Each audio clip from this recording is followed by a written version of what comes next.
Radhe Radhe Pinki makeover ব্লগে তোমাদের সকলকে ওয়েলকাম জানাই। আশা করছি তোমরাও ভালো আছো, আমিও ভালো আছি। তো এখন ব্লগটা শুরু হলো সকাল 8টা থেকে শুরু করে দিচ্ছি। এই যে আমার ফেস দেখে তোমরা বুঝতে পারছো আমি ঘুম থেকে উঠলাম। ঘুম থেকে উঠে চলো ব্রেকফাস্টে কি বানাই আর কি সারাদিন কি করি চলো তোমাদের সাথে শেয়ার করছি।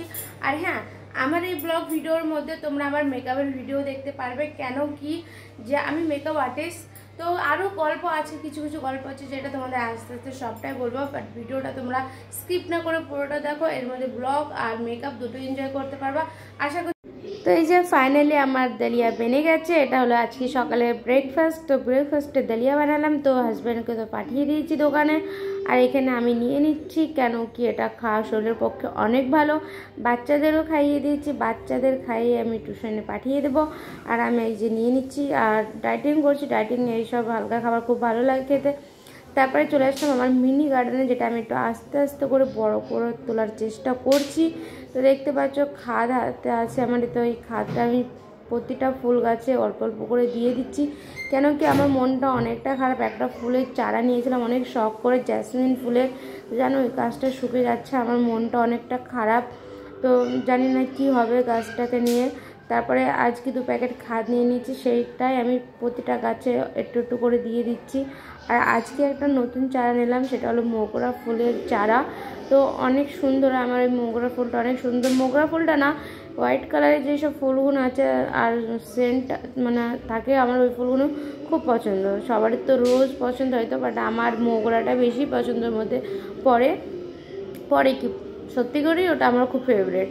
তারপরে আর আমার এই ফুল গাছের চারাগুলো নেওয়ার একটাই মধ্যে একটা কারণেই আমি নিয়েছি, সেটা হলো কি বলো তো, চারাগুলো নেওয়ার একমাত্র কারণ আমার মুরগি সোনা খুব তাড়াতাড়ি আমার বাড়িতে আসতে চলেছে তার জন্য। আর এই যে অনেক কাপড় চোপড় হয়ে গেছিলো, সেটা আমি কাচা করে নিচ্ছি। আজকে সকালে ঘুম থেকে ওঠার পরে ব্রেকফাস্টে সবাইকে করে দেওয়ার পরে আমি এই যে গাটা ধুয়ে আমি মেশিনে কাপড় লাগিয়ে দিয়েছি।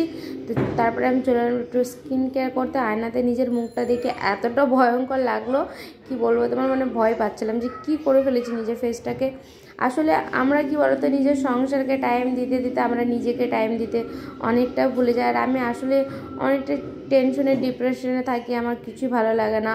অ্যাকচুয়ালি আমি যে মেকআপ আর্টিস্টের কোর্স করেছি, পার্লারের কোর্স করেছি, সেটা আমি মানে নিজের স্বপ্ন পূরণ করতে পারলাম না। শিখেছি, বাট নিজে হাতে যতক্ষণ না করতে পারবো, পার্লার না খুলতে পারবো, আমি কাজ না করতে পারবো, সাথে একটা কেমন একটা ব্যাপার হয় না বলো। আমার কাছে তো একটা ব্যাপার আছে যে এত কিছু করার পরে আমি ঘরে বসে রয়েছি, সেজন্যই আর কিছুই ভালো লাগে না, নিজেকে কেমন বন্ধ করে নিয়েছি একটা ঘরের মধ্যে। তো যাই হোক, বাচ্চা আছে, সংসার আছে, নিজেকে তো সামলাতে হবে। তো একটু স্কিন কেয়ার করে নিলাম। তারপরে চলে আসলাম লাঞ্চ রেডি করার জন্য। তো অনলাইন থেকে আমার হাজব্যান্ড কিছু ফিশ অর্ডার করেছিল, মানে চিংড়ি মাছ আর একটা কী মাছ আমি নাম জানি না, ওখানে কমপ্লিট মাছ না কী মাছ বলে সেই মাছটাই আছে। তারপরে এই যে দেখতে পাচ্ছ আমি মাছগুলো সব বার করে নিয়েছি। তারপরে এই যে দেখতে পাচ্ছ আমার জন্য কেমন লাগছে, শোলা টাইপের লাগছে, ফ্রেশ লাগছে না, তো কেমন টাইপের লাগছে। তো দেখো ওই প্যাকেটে কত সুন্দর দেখাচ্ছে আর এখানে কেমন দেখাচ্ছে। তো যাই হোক, অর্ডার যখন করেছে রান্না তো করে দিতেই হবে। তো লাঞ্চটাও আমি রেডি করে নিয়েছি, দেখতে পাচ্ছ। তো কালকেকার একটু ফ্রিজে মাখনি ডাল রাখা ছিল, আর এই যে মাছের রান্নাটা করে দিয়েছি। তো এটা হাজব্যান্ডকে খেতে দিয়ে দিলাম লাঞ্চে। তারপরে এই যে আমার ফাইনালি যত কাপড় আমি কেচে নিয়েছিলাম সেইগুলো আমি শুকাতেও দিয়ে দিয়েছি। জানি না আজকে রোদ্রে সকালে এত সুন্দর হলো, কাপড় যে কেচেছি রোদটা পালিয়ে গেল। তারপরে আমি স্নানটা সেরে নিলাম, কেন কি আমি একটা জায়গায় বেরোবো, তো স্নানটা করে নিলাম। আর জানি না কেন আজকে মনটা অনেকটা মানে খারাপ লাগছে, যে কী হবে আমি বুঝতে পারছি না। আমার গাছটাকে নিয়ে আমার মাথার মধ্যে ঘোরাফেরা করছে। তারপরে এই যে আমরা রেডি হয়ে মন্দিরের দিকে রওনা দিচ্ছি। তারপরে এই যে আমরা মন্দিরে উঠেও গেছি। তো চলো তোমাদের প্রভুর দর্শন করায়। তো দেখো কত মাতাজি প্রভু যারা এসছে কথা শোনার জন্য, তো আমরাও চলে গেছি। তো এই যে সবাই আমরা আজ প্রভুজি মানে আমাদের মানে এখানে নেই, মন্দিরে নেই, প্রভুজি মায়াপুরে গেছে।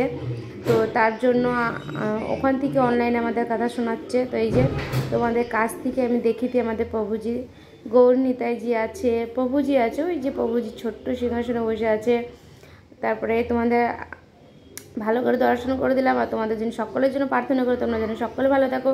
তারপরে চলে আসলো প্রসাদ খাওয়ার জন্য, মানে প্রসাদ দিয়েছে খেতে, তো আমরা চলে আসলাম। আর আমার প্রসাদটা খেতে জানো তোমরা আমি খুব ভালোবাসি, তো প্রসাদে চলে আজকে পাস্তা, রাজমা চাওয়াল আর হালুয়া। তো আমার খুব খিদে পেয়েছিল, আমি আগে খেয়ে নিচ্ছি। আর এত গরম লাগছিলো আজকে মন্দিরে, জানি না এসি চলছিল না কি হচ্ছিলো কে জানে, বাট প্রচণ্ড গরম লাগছিলো। তারপরে আমরা বাড়ি ফেরার পথে আর একটা মন্দির দেখলাম, সেখানে একটা ফুলের গাছ দেখেছি। আর আমার মাথা ঘুরেছে, তো ভগবানের কাছে আমি পারমিশন নিচ্ছি যে তোমার এখান থেকে আমি একটা ডাল নিচ্ছি, তো তুমি প্লিজ রাগ করো না, এমন কিছু প্রার্থনা করে তারপরে আমি একটা ছোট্ট দেখে একটা ডাল ভেঙে নিলাম। তো জানি না গাছটা হবে কি না, ডালটা ভেঙে নিয়ে আসলাম। ভগবানকে তো বলেছি যেন গাছটা যেন হয়ে যায়, আমার প্রভুর চরণে যেন আমি সেই ডাল থেকে ফুল ফুটে আর আমি সেই ফুল যেন প্রভুর চরণে দিতে পারি। তো এই যে ডালটা ভেঙে নিয়েছি দেখতে পাচ্ছ, তো এই ডালটা নিয়ে এখন আমি বাড়ির দিকে রওনা দেবো। তো ফাইনালি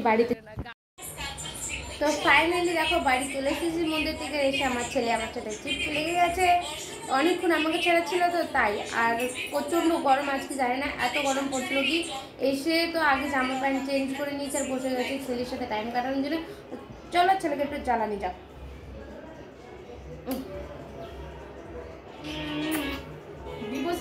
তো রান্নাঘরে আমি ডিনার করেছিলাম, মেয়ে এসে বলে মা গাছে ফুল ফুটেছে, অনেক সুন্দর সেন্ট বাড়ছে। যেয়ে দেখছি হ্যাঁ সত্যি তো 3টি ফুল ফুটেছে।